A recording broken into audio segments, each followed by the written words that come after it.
السلام عليكم ورحمة الله وبركاته.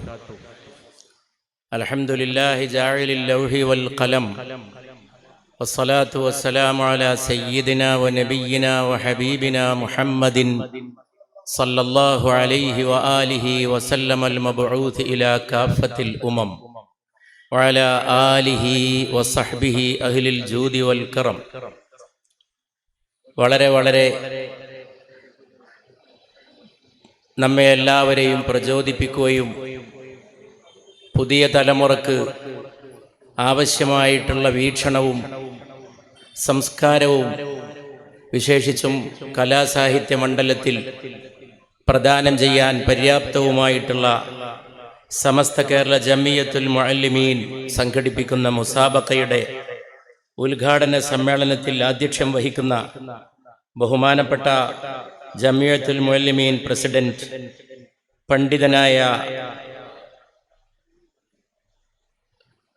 ആദരണീയനായ ഡോക്ടർ ബഹാവുദ്ദീൻ മുഹമ്മദ് നദ്വി സാഹിബ് അവർകളെ ഈ സംരംഭം ഉദ്ഘാടനം ചെയ്യുകയും ഇവിടെ ഈ വിഷയത്തെപ്പറ്റി മാർഗദർശനം നൽകുന്ന വാക്കുകൾ ഇവിടെ നമ്മുടെ മുമ്പാകെ വെക്കുകയും ചെയ്തിട്ടുള്ള നമുക്കെല്ലാവർക്കും ഏറെ ആദരണീയനായിട്ടുള്ള പ്രിയങ്കരനായിട്ടുള്ള സമസ്തയുടെ അഭിവന്ദനായ സാരഥി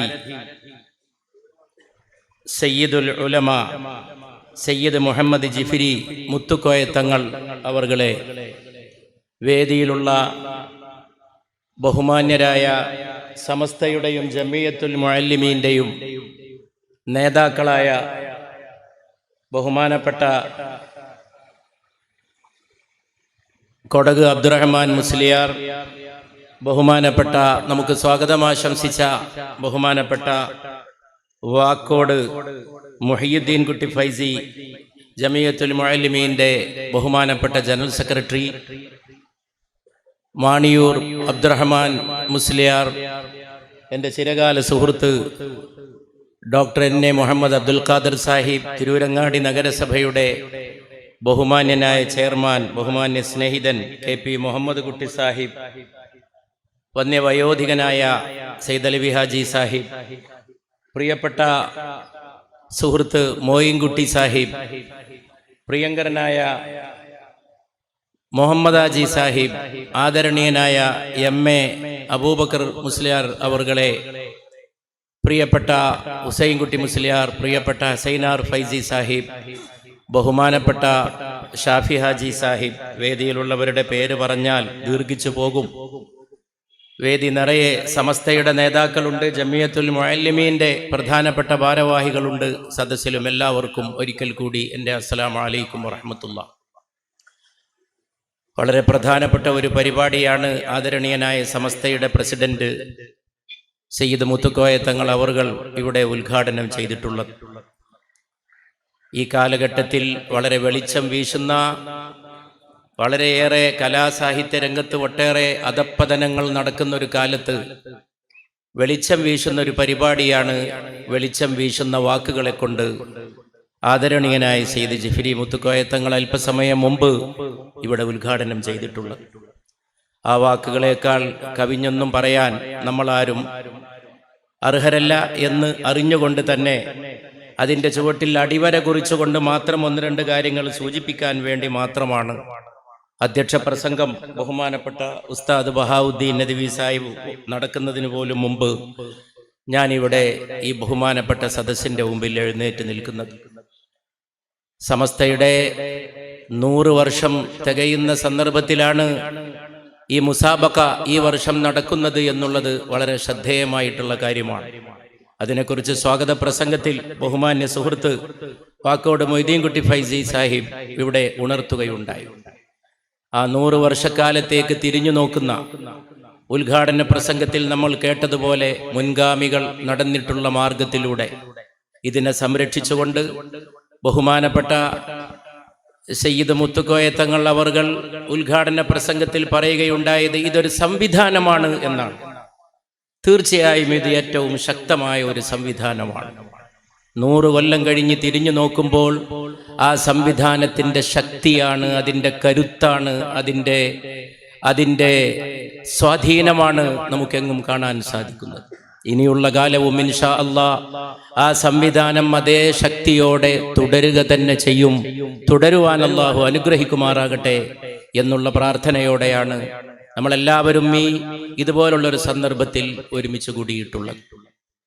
100 വർഷത്തെ ചരിത്രത്തിലേക്ക് തിരിഞ്ഞു നോക്കുമ്പോൾ 100 മേനി നന്മകൾ വിളയിച്ച ചരിത്രമാണ് മഹത്തായ സമസ്തയുടെ ചരിത്രം എന്ന് നമുക്ക് കാണുവാൻ സാധിക്കും. ഞാനതിൻ്റെ വിശദാംശങ്ങളിലേക്ക് കടന്നു ചെല്ലുന്നില്ല, അതിൻ്റെ സന്ദർഭവുമല്ല ഇത്.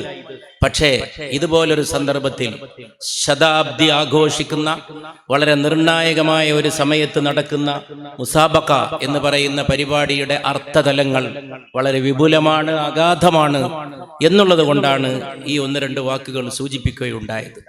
ഇവിടെ സ്വാഗത പ്രസംഗത്തിൽ ബഹുമാനപ്പെട്ട ഉസ്താദ് വാക്കോട് മൊയ്തീൻകുട്ടി ഫൈസി, ജമിയത്തുൽ മുഅല്ലിമീന്റെ ജനറൽ സെക്രട്ടറി, ഈ എളിയവനെ കുറിച്ച് നല്ല വാക്കുകൾ പറഞ്ഞ കൂട്ടത്തിൽ പ്രസംഗത്തെക്കുറിച്ച് പറയുകയുണ്ടായി.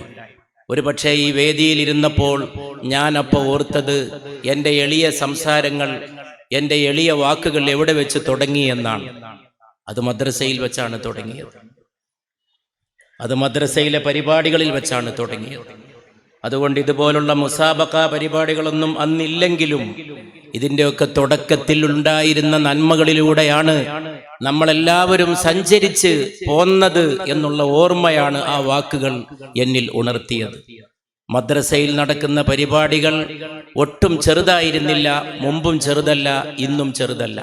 അതിലൂടെ വളർന്നു വന്നിട്ടുള്ള കുട്ടികൾ, അവർ പിന്നീട് യുവാക്കളായി, പണ്ഡിതരായി പല മേഖലകളിൽ പ്രവർത്തിച്ച് അവരുടെ ഒട്ടേറെ കഴിവുകൾ വളർത്തിയെടുക്കുവാൻ എത്രയെത്രയോ അവസരങ്ങൾ ഒരുക്കിയിട്ടുള്ളതാണ് സമസ്ത കേരള ജമിയത്തുൽ മുഅല്ലിമീന്റെയും അതിന് മുമ്പ് സമസ്ത കേരള ഇസ്ലാം മത വിദ്യാഭ്യാസ ബോർഡിന്റെയും പ്രവർത്തനങ്ങൾ എന്ന് നമുക്ക് കാണാനായിട്ട് സാധിക്കും.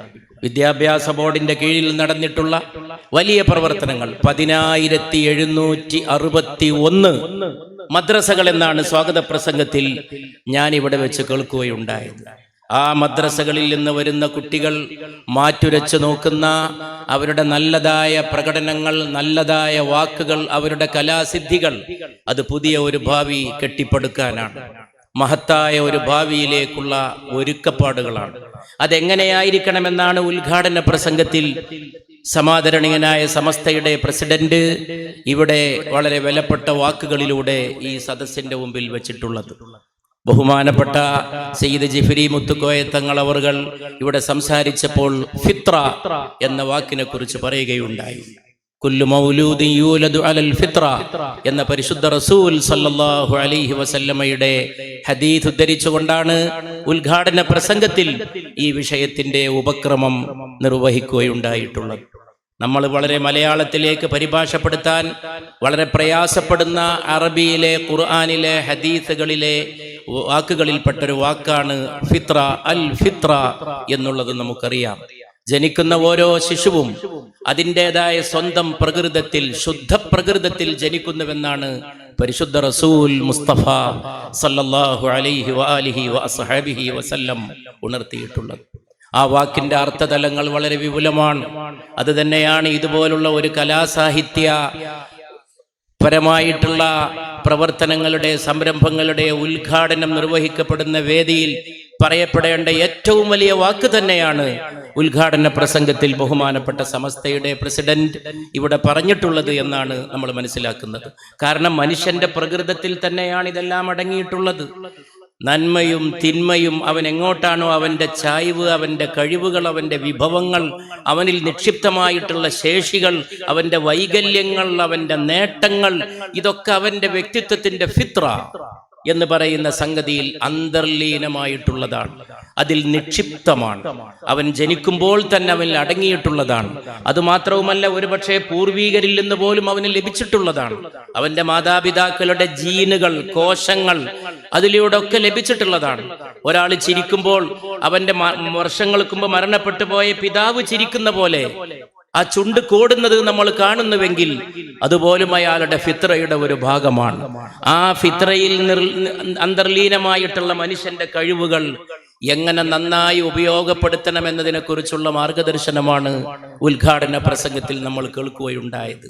ഇന്ന് അരാജകത്വത്തിന് വേണ്ടി കല ഉപയോഗപ്പെടുത്തുന്ന കാലമാണ്, അധാർമികതയ്ക്ക് വേണ്ടി ഉപയോഗപ്പെടുത്തുന്ന കാലമാണ്. സമൂഹത്തിലാകെ വൻതോതിലുള്ള ധാർമ്മികതയെ ഇല്ലാതാക്കുന്നതിനുള്ള ശ്രമങ്ങൾക്ക് വേണ്ടി ഉപയോഗപ്പെടുത്തുന്ന കാലമാണ്. മാനവരാശി കാലങ്ങളായിട്ട് നേടിയിട്ടുള്ള ഉള്ള മൂല്യങ്ങളെ പോലും ഇല്ലാതെയാക്കാൻ കൊണ്ടുപിടിച്ച ശ്രമങ്ങൾ നടക്കുന്നു നമ്മുടെ കാലഘട്ടത്തിൽ. അതാണ് അഹിതകരമായ കാര്യങ്ങളോട് നമുക്കുണ്ടായിരിക്കേണ്ട വീക്ഷണം എന്താണ് എന്ന് ഉദ്ഘാടന പ്രസംഗത്തിൽ നമ്മൾ കേൾക്കുകയുണ്ടായത്. അവിടെയും നമുക്കൊരു നിലപാട് ആവശ്യമാണ്. ആ നിലപാടാണ് മുസാബക്കയിലൂടെ നാം മുന്നോട്ട് വെച്ചുകൊണ്ടിരിക്കുന്ന ശക്തമായ നിലപാട്. കൂട്ടത്തിൽ പരിശുദ്ധ റസൂൽ സല്ലല്ലാഹു അലൈഹി വസല്ലം എത്രമാത്രം കവിതകളെ ഉൾക്കൊണ്ടു, അംഗീകരിച്ചു, പ്രോത്സാഹിപ്പിച്ചു എന്ന് ബഹുമാനപ്പെട്ട സയ്യിദ് ജിഫ്രി മുത്തുക്കോയ തങ്ങൾ അവർകൾ ഇവിടെ ഉദ്ഘാടന പ്രസംഗത്തിൽ പറയുകയുണ്ടായി. യഥാർത്ഥത്തിൽ പരിശുദ്ധ റസൂലിന്റെ കാവ്യവീക്ഷണം സല്ലല്ലാഹു അലൈഹി വസല്ലം എന്ന് തന്നെ പറയുവാൻ സാധിക്കുമാറുള്ള ബന്ധമാണ് കവിതകളോട് അവിടുന്ന് പുലർത്തിയിട്ടുള്ളത്. ഒരു കവിത കേൾക്കുമ്പോഴേക്ക് അതിനെക്കുറിച്ച് പുണ്യ റസൂൽ അഭിപ്രായ പ്രകടനങ്ങൾ നടത്തിയിരുന്നത് നമുക്ക് ചരിത്രത്തിൽ മനസ്സിലാക്കാൻ സാധിക്കുന്നുണ്ട്. ഒരു രാത്രി ഒട്ടകപ്പുറത്തിരുന്ന് ഒരു സഹാബി പറയുകയാണ്, പരിശുദ്ധ റസൂലിനോടൊപ്പം ഞാൻ യാത്ര ചെയ്യുകയായിരുന്നു സല്ലല്ലാഹു അലൈഹി വസല്ലം. യാത്രയിലുടനീളം ഒന്നൊന്നായി കവിതകൾ പുണ്യ നബി ഉദ്ധരിക്കാൻ തുടങ്ങി സല്ലല്ലാഹു അലൈഹി വസല്ലം. മദീനയിലെ മസ്ജിദിൽ മിമ്പറിന്റെ മുമ്പിൽ ഹസ്സാൻ ഇബ്നു സാബിത്തിന് വേണ്ടി റളിയല്ലാഹു തആല അൻഹുവിന് വേണ്ടി ഒരു പീഠം ഒരുക്കി വെച്ച് അവിടെ പുണ്യ റസൂലിനെ മദ്ഹ് ചെയ്തിരുന്നത് നമുക്കെല്ലാവർക്കും അറിവുള്ള കാര്യമാണ്. യഥാർത്ഥത്തിൽ പരിശുദ്ധ റസൂലിന്റെ കാലത്ത് തന്നെ റസൂലുള്ളാഹി സ്വല്ലല്ലാഹു അലൈഹി വഅസ്ഹാബിഹി വസല്ലമയെ മദ്ഹ് ചെയ്തുകൊണ്ട് സയ്യിദുനാ ഹസ്സാൻ ഇബ്നു സാബിത്ത് റളിയല്ലാഹു തആല അൻഹുവിനെ നമുക്ക് കാണുവാൻ സാധിക്കുന്നു. കവിയാണ്, പ്രമുഖനായ സഹാബിയാണ്. അതാണ് ഉദ്ഘാടന പ്രസംഗത്തിൽ കവിതകളോടുള്ള പുണ്യ നബിയുടെ ബന്ധം സല്ലല്ലാഹു അലൈഹി വസല്ലം നമുക്ക് ഇവിടെ കേൾക്കുവാൻ സാധിച്ചത്. നാം ചരിത്രത്തിലേക്ക് കടന്നു ചെല്ലുമ്പോൾ അതിന്റെ വിശദീകരണമായിട്ട് ഒട്ടേറെ കാര്യങ്ങൾ നമുക്ക് മനസ്സിലാക്കാൻ സാധിക്കുന്നു. ഈ ഹസ്സാൻ റളിയല്ലാഹു അൻഹുവിനെ പുണ്യ റസൂലിന്റെ മദ്ഹിന്റെ ഒരു പ്രതിനിധിയായി, ഒരു പ്രതീകമായിട്ടാണ് പിൽക്കാലത്ത് സാഹിത്യ ലോകം കാണുകയുണ്ടായത്. ഉദാഹരണമായിട്ട് ഹസ്സാനുൽ ഹിന്ദ്, ഇന്ത്യയുടെ ഹസ്സാൻ എന്ന് പോലും അറിയപ്പെടുന്ന കവികളെ ഇന്ത്യയുടെ ഹിന്ദുസ്ഥാനി ഉറുദു ഭാഷയിൽ നമുക്ക് കാണാൻ സാധിക്കുന്നു. ഒരു പക്ഷേ ഈ സദസ്സ് കേട്ടാൽ അത്ഭുതപ്പെട്ടു പോകും. ഇന്ത്യയിലെ ഹിന്ദി ഭാഷയിലെ അമുസ്ലിംകളായ കവികൾക്ക് പോലും ഹസ്സാനുൽ ഹിന്ദ് എന്ന് നാമകരണം ചെയ്യപ്പെട്ടിട്ടുണ്ട്. മുസ്ലിങ്ങളല്ലാത്ത കവിയെ ഹസ്സാനുൽ ഹിന്ദ് എന്ന് വെറുതെ പേരിട്ട് വിളിച്ചതല്ല. അത്രയേറെ നബി മദ്ഹുകൾ സല്ലല്ലാഹു അലൈഹി വസല്ലം, അത്രയേറെ പ്രശംസാ കാവ്യങ്ങൾ, അത്രയേറെ നബി പ്രകീർത്തനങ്ങൾ, മദ്ഹുകൾ എഴുതിയതുകൊണ്ട് ഞാൻ അവരുടെ പേരൊന്നും പറയുന്നില്ല. എൻ്റെ കയ്യിൽ ഒരു പുസ്തകമുണ്ട്. അതിൽ ഇന്ത്യയിലെ ഹിന്ദി കവികൾ പരിശുദ്ധ നബിയെ പറ്റി എഴുതിയിട്ടുള്ള മദ്ഹുകളാണ്. അതിൽ ഒരാൾ പോലും മുസ്ലിം അല്ല. 100 ചില്ലാനം കവികളുടെ കവിതകളാണ് അതിൽ ക്രോഡീകരിച്ച് ശേഖരിച്ചിട്ടുള്ളത്. കാവ്യ സമാഹാരമാണ്. ഉറുദുവിലേക്ക് കടക്കുമ്പോൾ നാത്ത് എന്ന വാക്ക്, നാത്ത് എന്നാണ് ഉറുദുക്കാര് പറയാ. പക്ഷേ നമുക്കറിയാം അത് നഅത്താണ്. നഅത്ത് എന്ന് പറഞ്ഞാൽ നല്ലത് പറയുന്നതിനാണ് അറബ് ഭാഷയിൽ നഅത്ത് എന്ന് പറയാ. നന്മ എടുത്തു പറയാ, നല്ലത് പറയാ. പക്ഷേ ഉറുദുവിലെത്തിയാൽ നാത്ത് എന്ന് പറയേണ്ട താമസം അത് പരിശുദ്ധ റസൂലിന്റെ പ്രകീർത്തനമാണ് സല്ലല്ലാഹു അലൈഹി വസല്ലം. നാത്തുൻ നബി എന്ന് പറയണ്ട, നാത്തെ റസൂൽ എന്ന് പറയണ്ട സല്ലല്ലാഹു അലൈഹി വസല്ലം. വെറും നാത്ത്. അതിന് ഉറുദുവിൽ ഏകദേശം സൈലന്റ് ആണല്ലോ. നാത്ത് എന്ന് പറയില്ല, നാത്ത്. നാത്ത് എന്ന് ഉറുദുക്കാർ പറഞ്ഞാൽ അത് പരിശുദ്ധ റസൂലിന്റെ മദ്ഹാണ്. സീറ എന്ന് പറഞ്ഞാൽ സീറത്തുൻ നബിയാണ് എന്ന് പറയുന്ന പോലെ അത് പരിശുദ്ധ റസൂലിന്റെ സ്വാധീനമാണ്, മുഅ്ജിസത്താണ് സല്ലല്ലാഹു അലൈഹി വസല്ലം. സീറ എന്ന് പറഞ്ഞാൽ ചരിത്രം എന്നാണ് അർത്ഥം. പക്ഷെ സീറ എന്ന് ഒറ്റക്ക് പറഞ്ഞാൽ തന്നെ അത് നബി ചരിത്രമാണ് സല്ലല്ലാഹു അലൈഹി വസല്ലം. സീറത്തുൻ നബി എന്ന് പ്രത്യേകിച്ച് പറയേണ്ട കാര്യമില്ല. മദീന എന്ന് പറഞ്ഞാൽ മതി, മദീനത്തുൻ നബി എന്ന് പ്രത്യേകം പറയേണ്ട കാര്യമില്ല. നാത്ത് എന്ന് പറഞ്ഞാൽ മതി, നാത്തെ റസൂൽ സല്ലല്ലാഹു അലൈഹി വസല്ലം എന്ന് പറയേണ്ട കാര്യമില്ല. അത്രത്തോളം നബി പ്രകീർത്തനം മദ്ഹുർ റസൂൽ സല്ലല്ലാഹു അലൈഹി വസല്ലം വിവിധ ഭാഷകളെ സ്വാധീനിക്കുകയുണ്ടായി. അതൊക്കെ നമ്മുടെ മനസ്സിലേക്ക് കടന്നു വരുന്നതാണ്. ഇവിടെ ഉദ്ഘാടന പ്രസംഗത്തിൽ അതോടൊപ്പം ബഹുമാനപ്പെട്ട സയ്യിദ് ജിഫ്രി മുത്തുക്കോയ തങ്ങൾ ഇവിടെ പറയുകയുണ്ടായി, ആ കവിതകളോടും ഉണ്ടായിരിക്കണം ഒരു വീക്ഷണം, അവിടെയും ഒരു നിലപാടുണ്ടായിരിക്കണമെന്നാണ് പറഞ്ഞത്. എന്തിനേയും പ്രോത്സാഹിപ്പിക്കലല്ല, എന്തിനേയും അംഗീകരിക്കലല്ല, ഇരുട്ടും വെളിച്ചവും ഒരുപോലെയല്ല. ഉദാഹരണമായിട്ട് ഒരു കവിത കേൾക്കുമ്പോൾ പുണ്യനബി പറയുകയാണ്, അത് ലബീദിന്റെ കവിതയാണ് സല്ലല്ലാഹു അലൈഹി വസല്ലം. ഈ കവിത സത്യത്തോട് വളരെ അടുത്ത് നിൽക്കുന്നുവെന്നാണ് പരിശുദ്ധ റസൂൽ സല്ലല്ലാഹു അലൈഹി വസല്ലം ലബീദിന്റെ ഒരു കവിത കേൾക്കുമ്പോൾ പറയുന്നത്. അപ്പോൾ ഏത് കവിതയെയും അതിന്റെ ഓരോ വരിയെയും ഒരു നിലപാട് വെച്ചുകൊണ്ടാണ് പരിശുദ്ധ റസൂലുള്ളാഹി സ്വല്ലല്ലാഹു അലൈഹി വസല്ലം സമീപിക്കുകയുണ്ടായി. ഞാൻ എൻ്റെ വാക്കുകൾ ദീർഘിപ്പിക്കുന്നില്ല. ഒരു നിലപാടിന്റെ ആവശ്യകത ഉണ്ടായിരിക്കണം. മനുഷ്യ സമൂഹം മാനിച്ചു പോരുന്ന മൂല്യങ്ങളെ ആദരിക്കാനും അതിനെ ഉൾക്കൊള്ളാനുമുള്ള ഒരു സംസ്കാരം കല കൊണ്ടും സാഹിത്യ കൊണ്ടും ഉണ്ടാക്കാൻ സാധിക്കണം. അല്ലാതെ ആകെ തകർക്കുന്ന, സമൂഹത്തെ താങ്ങി നിർത്തുന്ന മൂല്യങ്ങളെ, നൈതികമായിട്ടുള്ള അടിസ്ഥാനങ്ങളെ അതിനൊക്കെ ഇല്ലാതെയാക്കലാണ് ഇന്ന് ചിലർക്ക് കല എന്ന് പറഞ്ഞാൽ. കല കൂത്താട്ടമല്ല, കല കൂത്താട്ടമല്ല. ഇന്ന് സോഷ്യൽ മീഡിയയിൽ കാണുന്ന പോലെയുള്ള നിറഞ്ഞാട്ടങ്ങളല്ല, കുറെ ശരീരത്തിന്റെ ആട്ടങ്ങളുമല്ല. ആട്ടമാണെങ്കിൽ തന്നെ അത് ആത്മാവിനാണ്, ആത്മാവിന്റെ തിളക്കമായിരിക്കണം, ആത്മാവിന് തിളക്കം കൊടുക്കുന്നതായിരിക്കണം, ഹൃദയങ്ങളെ സംസ്കരിക്കുന്നതായിരിക്കണം. ഒരു നല്ല പുസ്തകം വായിച്ചാൽ, ഒരു നല്ല കഥ കേട്ടാൽ, ഒരു നല്ല കവിത കേട്ടാൽ മനസ്സ് ഉണരണം. എന്തിലേക്ക് ഉണരണം? തെറ്റിലേക്കല്ല, നന്മയിലേക്ക്, ധർമ്മത്തിലേക്ക് ഉണരണം. അതാണ് നമ്മൾ ഉദ്ഘാടന പ്രസംഗത്തിൽ കലാസാഹിത്യ രംഗത്തും ഒരു വകതിരിവ് ഉണ്ടായിരിക്കണം, ഒരു വിവേചനം ഉണ്ടായിരിക്കണം, ഒരു വിവേകമുണ്ടായിരിക്കണം എന്ന് ബഹുമാനപ്പെട്ട സമസ്തയുടെ പ്രസിഡന്റ് ബഹുമാനപ്പെട്ട തങ്ങളവർകൾ ഇവിടെ പറഞ്ഞ വാക്കുകളിൽ നിന്ന് നാം അങ്ങനെയാണ് ഈ വിഷയത്തെ മനസ്സിലാക്കിയെടുക്കുന്നത്. അതുകൊണ്ട് ഇന്ന് ലോകത്ത് ചുറ്റുവട്ടത്തേക്ക് തിരിഞ്ഞു നോക്കുമ്പോ പലതിന്റെയും പേരിൽ അരാജകത്വം ഉണ്ടാക്കാൻ ശ്രമം നടക്കുന്നു, മനുഷ്യത്വത്തെ ഇല്ലാതെയാക്കാൻ ശ്രമം നടക്കുന്നു. കല കൊണ്ട് മനുഷ്യത്വത്തെ നിർമ്മിക്കണം, മനുഷ്യന്റെ വേദനകളെ മനസ്സിലാക്കണം. ജീവിതത്തിന് ഗുണം ചെയ്യുന്നത് എന്തോ അതാണ് നല്ല കല. ജീവിതത്തിന് ഹാനികരമായതൊക്കെ തിരസ്കരിക്കപ്പെടേണ്ടതാണ്. ജീവിതത്തിന് ഹാനികരമായ ഒന്നിനെയും പ്രോത്സാഹിപ്പിക്കരുത്. മനുഷ്യ ജീവിതത്തിന് ഗുണം ചെയ്യുന്നത് എന്തോ അതാണ് നല്ല കല, അതാണ് ഉത്കൃഷ്ടമായ കല, അതാണ് സാഹിത്യം. അതുകൊണ്ട് കലയെയും സാഹിത്യത്തെയും എപ്പോഴും മാറ്റുരച്ചു നോക്കേണ്ടത് ജീവിതത്തെ നോക്കിക്കൊണ്ടാണ്. മനുഷ്യ ജീവിതം, ആ മനുഷ്യ ജീവിതത്തെ നന്നാക്കാൻ കഴിയുമോ? മനുഷ്യ ജീവിതത്തെ സംസ്കരിക്കാൻ കഴിയുമോ? മനുഷ്യ ജീവിതത്തിന് വെളിച്ചം കൊടുക്കാൻ കഴിയുമോ? ടോൾസ്റ്റോയുടെ ഒരു കഥ വായിച്ചാൽ ഒരു നല്ല ഒരു വികാരം മനുഷ്യന്റെ മനസ്സിലുണ്ടായി എന്ന് വരും, ഒരു നല്ല ഒരു വിചാരമുണ്ടായി എന്ന് വരും. ടോൾസ്റ്റോയ് പറയുന്ന ഒരു കഥയുണ്ട്. ഒരു മിനിറ്റിൽ ഞാൻ ആ കഥ പറയാം. ഒരാൾക്ക് പണം കിട്ടണമെന്ന് വലിയ ആഗ്രഹം തോന്നി. വിശ്വസാഹിത്യകാരനായ ടോൾസ്റ്റോയുടെ കഥയാണ്. പണം കിട്ടണം, പണക്കാരനാകണം. അയാൾ പാവപ്പെട്ടവനാണ്. അയാളൊരു മുതലാളിയുടെ അടുക്ക പോയിട്ട് ചോദിച്ചു, എനിക്ക് ഇത്തിരി ഭൂമി വേണം, ഭൂമിയോട് വലിയ ആഗ്രഹമാണ്. വലിയ ആഗ്രഹമാണോ എന്ന് ചോദിച്ചു. അതെ, എനിക്ക് ഭൂമി കിട്ടാൻ വലിയ ആഗ്രഹമാണ്. ഇത്ര വലിയ ആഗ്രഹമാണെങ്കിൽ ഒരു കാര്യം ചെയ്തോളൂ, നാളെ എന്റെ വളപ്പിൽ വരിക, എന്റെ പറമ്പിൽ. നിങ്ങൾ ഓടുന്ന അത്രയും ഭൂമി നിങ്ങൾക്ക് സൗജന്യമായിട്ട് തരാം, പണം തരേണ്ട, ഭൂമി നിങ്ങൾ അളന്നെടുത്തോളൂ. രാവിലെ മുതൽ അയാൾ ഓടാൻ തുടങ്ങി. ഓടി ഓരോ സ്ഥലത്തും ഓടുമ്പോഴയാൾ കൂടുള്ളവർ വന്ന് പറഞ്ഞു, ഭാര്യ വന്ന് പറഞ്ഞു, എന്തെങ്കിലും കുടിക്കണ്ടേ? അതിനൊന്നും അയാൾ നിന്നില്ല. അയാൾ പറഞ്ഞു, വൈകുന്നേരം വരെ എത്ര കൂടുതൽ ഓടുന്നുവോ അത്രയും ഭൂമി എനിക്ക് സ്വന്തമാണ്, അതുകൊണ്ട് ഞാൻ ഒരു മിനിറ്റ് നിൽക്കൂല.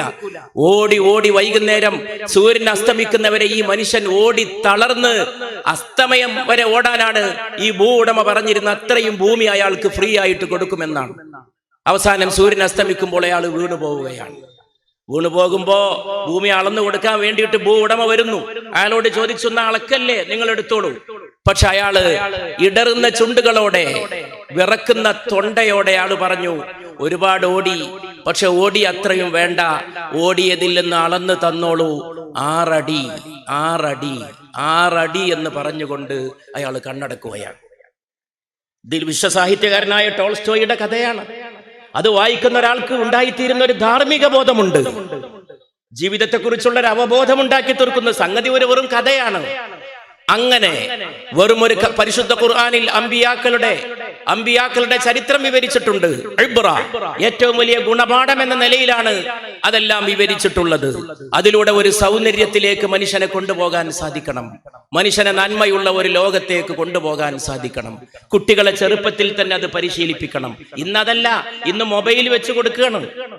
കുട്ടികൾ ഭക്ഷണം കഴിക്കാൻ പോകുന്ന കുട്ടിയുടെ മുമ്പിൽ, ചോറ് തിന്നുന്നതിന്റെ മുമ്പിൽ വെച്ച് കൊടുക്കുന്നത് മൊബൈലാണ്. ശരിക്കും പറഞ്ഞാൽ സയന്റിഫിക് ആയിട്ട് പോലും വളരെ തെറ്റാണെന്നാണത് പറയുന്നത്.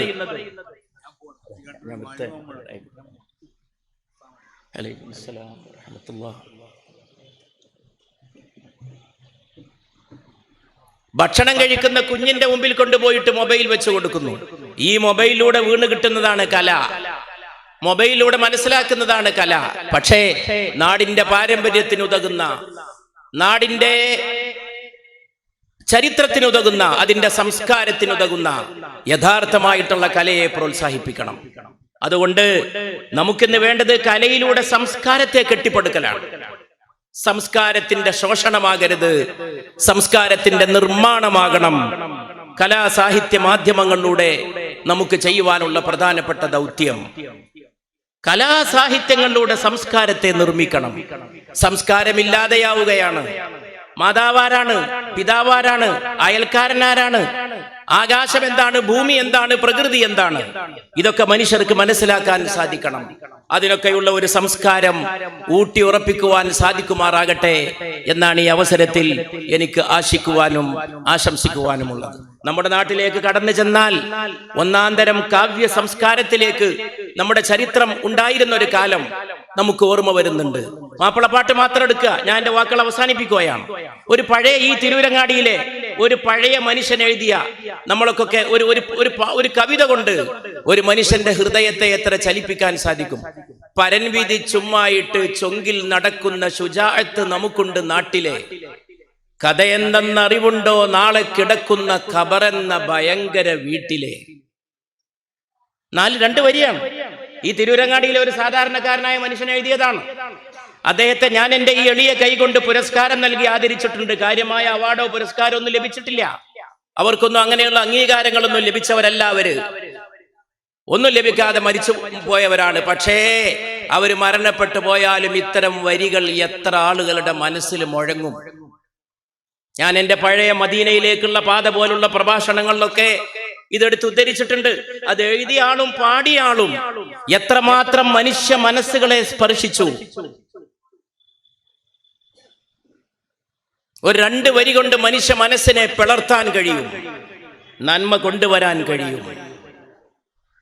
ഇരയുമ്മൽ കണ്ണീരതും ചേർത്ത് മണ്ണതിനാലെ അടവാക്കും വിടവിനെ വാറിലേ. ഖബർ മൂടുമ്പോ ഖബറിന്റെ വിടവിനെ മണ്ണ് ചേർത്ത് അടക്കുന്നത് കണ്ണീര് ചേർത്ത് മണ്ണ് കുഴച്ചിട്ടാണെന്നാണ് ഈ മനുഷ്യൻ എഴുതിയത്. ഇരയുമ്മൽ കണ്ണീരതും ചേർത്ത് മണ്ണതിനാലെ അടവാക്കും വിടവിനെ വാറിലേ. പരൻവിധി ചുമ്മായിട്ട് ചൊങ്കില് നടക്കുന്ന ശുജാഅത്ത് നമുക്കുണ്ട് നാട്ടിലെ, കഥ എന്തെന്നറിവുണ്ടോ നാളെ കിടക്കുന്ന ഖബറെന്ന ഭയങ്കര വീട്ടിലെ. ഈ തിരൂരങ്ങാടിയിൽ നടന്ന ഒരു സാഹിത്യ സെമിനാറിൽ മാപ്പിള സാഹിത്യത്തിൽ വളരെ അവഗാഹമുണ്ടായിരുന്ന ബാലകൃഷ്ണൻ മാഷ്, ബഹുമാനപ്പെട്ട ശ്രീ ബാലകൃഷ്ണൻ വള്ളിക്കുന്ന്, പ്രസംഗത്തിന്റെ ഇടയിൽ പറഞ്ഞു, ഈ പാട്ടൊക്കെ ശരിയാണ്, എനിക്ക് മനസ്സിലായി, പക്ഷേ വീടിനെ ഭയങ്കരെന്ന് വിശേഷിപ്പിച്ചത് എനിക്ക് മനസ്സിലായില്ല, അത് ശരിയായില്ല. വീടെങ്ങനെയാണ് ഭയങ്കരാവുക? ബാലശമാശ ഇരിക്കുമ്പോ എനിക്ക് സംസാരിക്കാനുള്ള അവസരം വന്നപ്പോ ഞാൻ പറഞ്ഞു, ബഹുമാനപ്പെട്ട ബാലശമാശെ, അങ്ങ് പറഞ്ഞത് ശരിയാണ് മലയാളത്തിന്റെ സാധാരണ രീതിയിലൂടെ നോക്കുമ്പോ, പക്ഷെ ഇസ്ലാമിക വിശ്വാസത്തിലൂടെയുള്ള ഖബർ, ആ ഖബർ എന്താണെന്ന് മനസ്സിലാക്കുമ്പോ അതൊരു ഭയങ്കര വീടാണെന്ന് മനസ്സിലാവും. അപ്പൊ സംസ്കാരത്തെ കുറിച്ചുള്ള ബോധമാണ് ഏത് സാഹിത്യത്തെയും ഉത്കൃഷ്ടമാക്കുന്നത്. ഇംഗ്ലീഷ് സാഹിത്യത്തിൽ നല്ല കവിത എഴുതണമെങ്കിൽ പാശ്ചാത്യ സംസ്കാരത്തിൽ ഒരാഴമുണ്ടായിരിക്കണം. സംസ്കൃത കവിതകളിലേക്ക് പോകുമ്പോ അതൊരു സംസ്കാരമാണ്. അറബ് സാഹിത്യം ഒരു സംസ്കാരമാണ്. ഉള്ള സംസ്കാരങ്ങളെയൊക്കെ നശിപ്പിക്കുക എന്നുള്ളതാകരുത്. കലാസാഹിത്യത്തിലൂടെ നടക്കുന്ന ദൗത്യം എന്ന് മാത്രം സൂചിപ്പിച്ചുകൊണ്ട് ഇവിടെ നമ്മുടെ കുട്ടികൾ തുടക്കത്തിൽ പാടിയതുപോലുള്ള മനോഹരമായിട്ടുള്ള ഗാനങ്ങൾ, ഗാനവീജികൾ മഹബത്തുണർത്തുന്ന, എന്റെ എളിയ അഭിപ്രായത്തിൽ നമ്മുടെ എല്ലാ കലാസാഹിത്യങ്ങളുടെയും ഉള്ളടക്കം ഹുബ്ബുൻ നബി ആയിരിക്കണം സല്ലല്ലാഹു അലൈഹി വസല്ലം. പരിശുദ്ധ റസൂലിനെ സ്നേഹിക്കാനല്ലെങ്കിൽ എന്തിനാണ് കവിത? സല്ലല്ലാഹു അലൈഹി വസല്ലം കവിത ഉണ്ടായത് തന്നെ റസൂലുള്ളാഹിനെ മദ്ഹ് ചെയ്യാനാണ് എന്നാണ് എന്റെ എളിയ വിശ്വാസം. ഏത് ഭാഷയിലായിക്കോട്ടെ, അത് റസൂലുള്ളാഹിനെ മദ്ഹ് ചെയ്യാനല്ലെങ്കിൽ പിന്നെ കവിതയ്ക്ക് എന്ത് ചൂട്, എന്ത് ചൂര്, അതിനെന്ത് വികാരം? എല്ലാ കവിതകളും അങ്ങോട്ടാണ് മടങ്ങി ചെല്ലുന്നത്. അതുകൊണ്ട് അതിന് നമുക്ക് സാധിക്കുമാറാകട്ടെ. ഏത് ഭാഷയിലാണെങ്കിലും അതിനെ പ്രോത്സാഹിപ്പിക്കുവാനും അതിനെ വളർത്തുവാനും സാധിക്കുമാറാകട്ടെ എന്ന് ആശംസിക്കുകയാണ്. ഇവിടെ ഈ കുട്ടികള് എത്ര മനോഹരമായിട്ടാണ് ആ വാക്കുകൾ നമ്മോട് ചൊല്ലുകയുണ്ടായത്. ഞാൻ ഓർക്കുകയാണ്, ഉറുദു ഭാഷയിൽ ഒരൊറ്റ വരി, खामोश है गर खुदा की किताब है, बोलने अगर बोलने लगे तो रिसालत माब है. പരിശുദ്ധ റസൂൽ മൗനിയായിട്ട് മിണ്ടാതിരുന്നാൽ അവിടുന്ന് അള്ളാഹുവിന്റെ കിതാബായ ഖുർആനാണ്.